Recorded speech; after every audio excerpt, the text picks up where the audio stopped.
looking ahead at him because he's got the 246 car ahead of him down the back of the grid. That's the VapeClub with EDF Motorsports car, which has got Ted Bradbury and Vlad Vasiliev. They are fourth in the championship. Uwe Hoffmann's on the pole position, third in the championship. Axiometrics are the second place. So it's trying to pick up where Axia are. They're mid-grid in the 103. So we've got championship front runners basically for this hour race. Front of the grid, mid-grid, Axia maybe just behind mid-grid to be honest, John, and then VapeClub, EDF and Team Olympian GRD right at the back. So we've spoken about the grid, probably time to run through who is where, just to let you know if you're a regular viewer. We'll talk about names to go with the numbers a little bit later on, but it's the Uwe Hoffmann's Motorsport car on position 1, FF Corsa line up second, then it's Sherrodai's UK, they are quick, as are PLR Racing lining up in P4. Team Greenheath are 5th, a gap where the 6th place car will be. We'll come to that at the end of the grid. 7th, Demon Tweaks 2, 22 GT Racing wrapping up our top 8. 9th is Red River Sport from GCI Racing. I'll always call that CGI over the course of the commentary, as you've probably heard before. Yes. Apologies to them. Demon Tweaks next up from Burt. Renom Racing, Axiometrics 14th, we've spoken about them. Race Logic in 210 15th from Rare Vinyl TLR. Let's move a little bit further down. 17th is Team FFS. Team Disruptive, lot to talk about with them. Indeed, Jamie did that on the build-up in the holding area. Not in this race, but later on going for the 10 grand bounty, which we'll talk about more. Seed Data in 214, line up 19th from Signature RV. Then it's 246, VapeClub with EDF Motorsport, XL EDF Motorsport 22nd, and Team Olympian GRD, our reigning champions, championship leaders, and obviously race winners last time out on Anglesey, unbeaten this year, starting at the back of the grid. But John, there are so many stories coming into this weekend. I know I've been told never start a presentation with an apology. Sorry, I don't have one of those for you today, other than to say Andy McEwen sends his regards. He's away, so those of you that are Andy McEwen's fan club, apologies. It's me and John today. It was John There's and Andy. an Andy McEwen fan club. What? Probably. There is. Andy's a very popular commentator. No, he is. Big boots to fill to stand in for Andy. And I've got size 11, so that should be all right. Are you 11? Yeah, I'm only a 9, so you've got like bigger. You know what they say, don't you? Big feet. Big socks. Big shoes, yeah, big socks. There we go. Right then, let's stop talking about our feet size. The drivers heading through the last couple of corners. Of course, you might have noticed as well, a number of the drivers missing the windows on the side and the back of the car. That's going to try and help with the cooling of the car throughout this race, and they'll be hoping that the car will continue on into the 3 hour later on today as well. That'll be a main key part of this one. But drivers 2 by 2 then, we're about to get 1 hour underway, sir. Let's go. Here we go then. So it's the Uwe Hoffmann's Motorsport car on pole. Are we going to see an early lead for Farkini Diot? We have to be very careful how we say that. I love the fact that these guys get into the Fun Cup element with the pseudonyms. And it is Farkini. Well, doesn't get the run into the first corner. This is the worrying moment for me, always at Croft when they go into Clervaux, but I think everybody's realised it's an hour race. They all need to survive turn 1. Somebody said to me last week, yeah, if it's turn 1 that's the problem and they're okay, then turn 2. But the Fun Cup driving standards, John, very good for starters. Oh, fantastic. Not any sort of contact. Then it was a little nibble from the 97 heading to the first couple of corners, but all making it through just fine.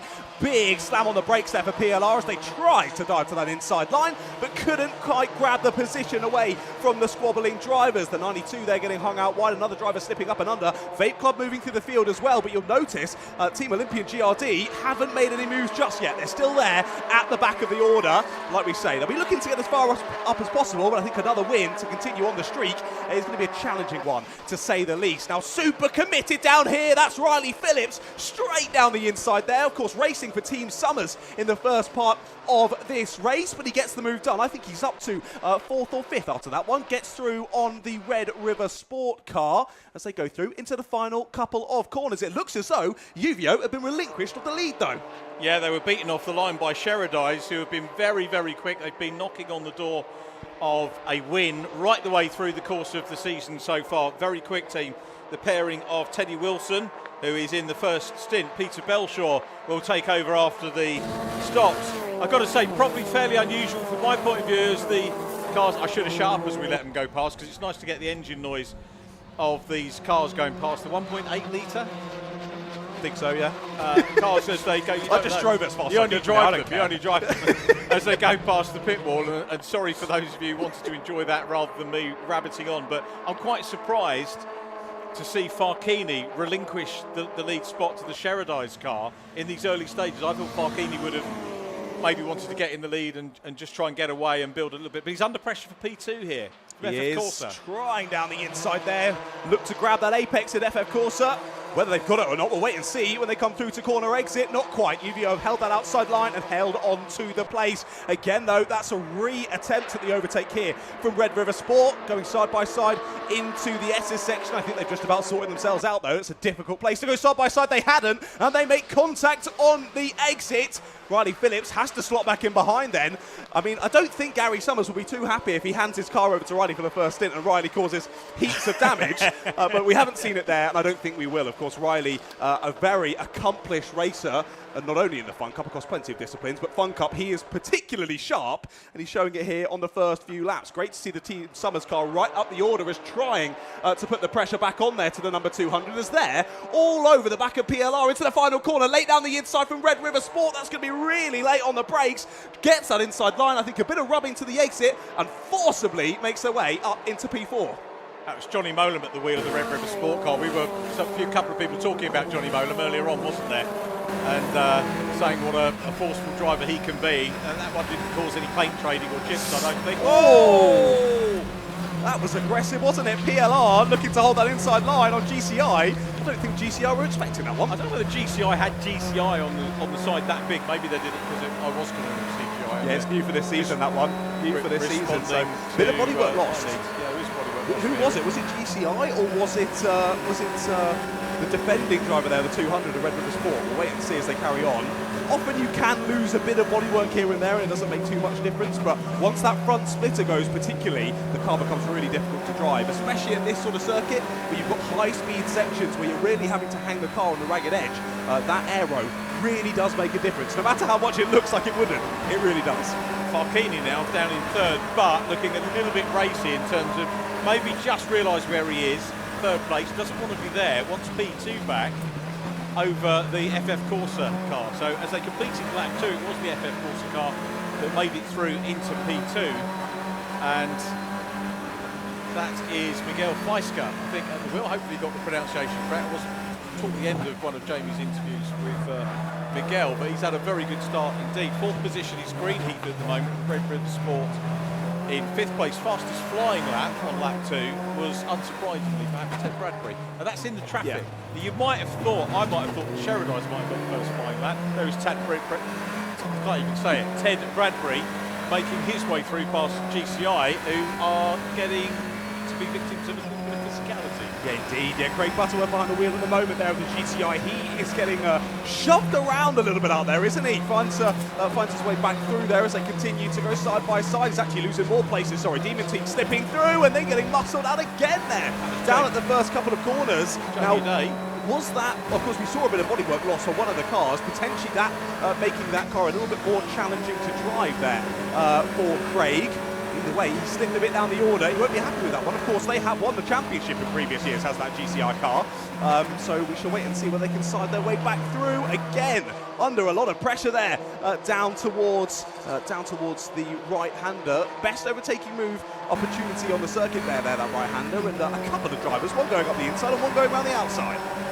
Christo Bell made up one place on the 2 laps. They might be a little bit disappointed with that. I was wondering whether the championship leaders would just take their time to bed in, suss out what's going on around them, and then start to make some moves. Now, we'll know that Andy McEwen always says that Chris is not necessarily the quickest driver of the 3.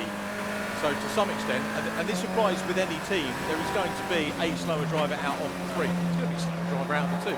Where do you fit in, by the way, in the Ratters racing? Are you the quick? Normally the youngsters are the quicker ones. No, I was the slowest.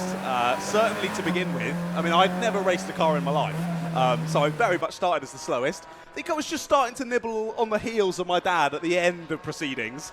We were pretty much bob on bob, depending on the circuit, depending on the conditions, but it was definitely my brother that was always the fastest in the Ratters racing crew.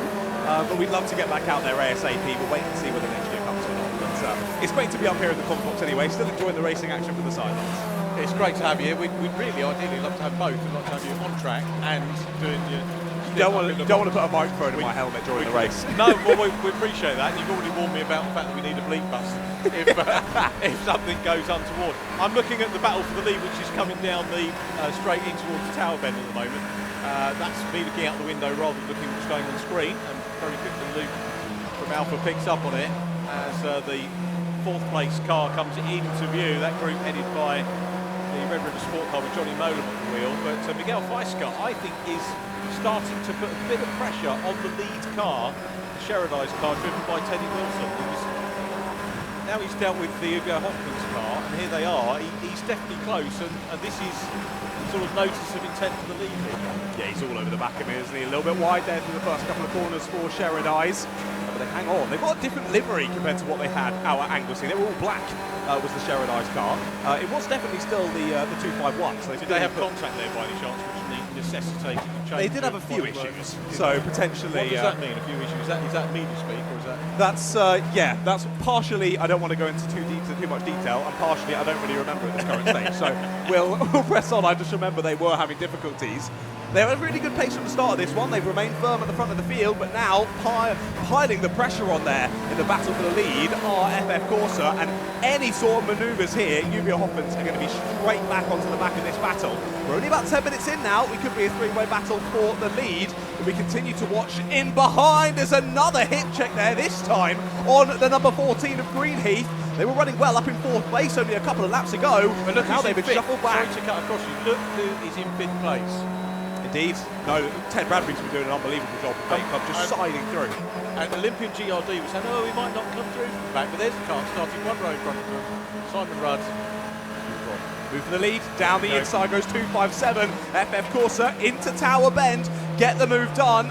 Trying to get back alongside on the exit there are Sherrodized. They're still trying their best to, but it will unlikely work here as they head down into the flat-out S's down towards Sunny Bend. Now, Sunny will be their first possible re-overtaking opportunity here, and I think with the difference in pace that we've seen, it might be a good idea to go for it if they want a shot at the lead later on in this race. They can't quite get the speed, they can't get enough alongside, and that is place gained, lead taken for Sherrodized UK. So who's the novice cross for on that? Is that for... 257 car? Don't ask me these questions. Well, I'd hope it's Ian Morris, given the pace of Miguel Feisker. If he's got the novice cross on, my goodness. It's not too good, is it, for someone with pace to be passed? And the first thing you see is the yellow square and the black cross. It's like sticking the proverbial finger up at you when you've gone past, isn't it? But yeah, I think you're probably right. Top three still together and coming down the main straight. We have a quick flick back and look at the action coming through the hairpin. There was a huge move into the hairpin from the 104, an absolute dive bomb into the final corner, but it's worked out. They just moved up 4 places on the last lap of XL EDF on the 104. They are flying, and it was a send up the inside of Red River Sport on the number 200 to steal the place away there at the final turn, but it's worked. VapeClub EDF up into 4th position now, and we are barely 12 minutes into this race. That is from the back of the grid for Ted Bradbury. You talk to Ted, he's just such an unassuming youngster, and I get the impression we've got a car coming into the pits, which we'll pick up for... This is the 92. The 92 are into the pits then, so that's 22 GT Racing. Is that not... No, I'm getting them confused. Yeah, 22 GT Racing. I think they were called Starline last year, I want to say. They had all stars over the side, but they've changed this year. Different team name, maybe different drivers as well. But sadly, race 1 looks already to be over as they pulled it straight into the garage. Anthony McCool would know that, and he'd say, well, they've had 50 visits to the pits in the last 10 years, spread over 3 different events. Where does that man get his stats? Did he leave his stats? No, of course he didn't. Of course he didn't. You think he's going to give me his secret potion? No, of course he's not.